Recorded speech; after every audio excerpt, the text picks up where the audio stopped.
every Q represents a different part of the diaspora. You have West Africa represented, you have the UK represented, you have stuff from the islands, you have Frank Ocean representing contemporary Black America. So it's connecting the Black experience through space and time.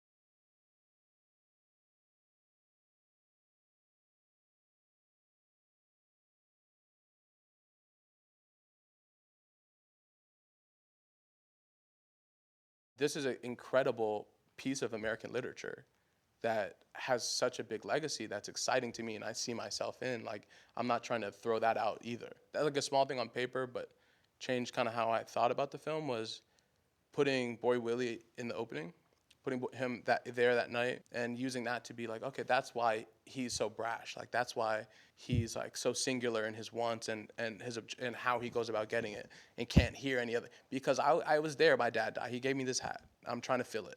That's all I'm trying to do is make his life mean something, make his death mean something. And so, yeah, if you don't hear me, like, I'll go through you. I'll go through a brick wall because I love what that man stood for. That kind of idea was a big part of it. The whole ending is like totally different. And then bringing out this idea of ancestry, spiritual practice, spirituality, all that's new. And then we restructured a bunch of stuff, added this Erykah Badu sequence.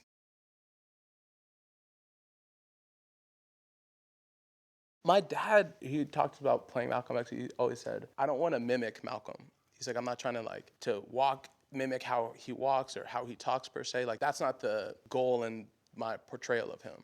I'm trying to open myself up to him and let his spirit speak through me. And in that way, I'll get to the truth. It's like a deeper interpretation and portrayal of the work. Yeah. And in this way, that was a guiding light to my adaptation. So in what you're saying about changing stuff, reverence, and all these things, it was like, no, like, learn a lot about August, learn a lot about the themes and ideas that you're talking about. Open yourself up to his spirit and then let that speak through. So August, necessary to his work in this cycle of plays, is concerned with music. He's concerned with time and space and the Black experience in these things. Mm-hmm. He does a play for every decade. And he's concerned with the diaspora.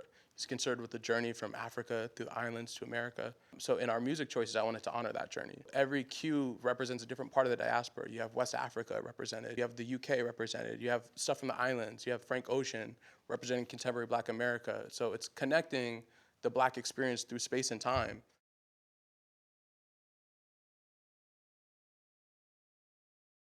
If anybody's as intimately connected to the piano lesson, it's Sam. It's like he's the most connected person to this material as anybody on earth. He started talking to me about his family. He started showing me family photos.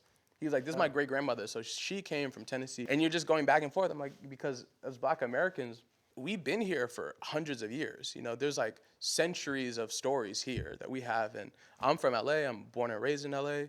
In that way, our ancestral homeland is the South. All our stories go back to the South, and that becomes like, you know, the stories of old country, the rituals, the traditions that come with it. It always goes back and it's handed down orally. So, and what we were doing in that moment was engaging that history, right? In the language that we'd spoken. That was like, this is what the movie is. This moment that we're having right here, sitting at the table, you telling me the stories of your ancestors, that's what our film is. And I didn't realize it in the moment. I was like, later, I was like, damn, he's good. And then, and at the end of the movie, he just talked to me about his ancestors. At the end of the movie, he shook my hand and he goes, let's make a movie.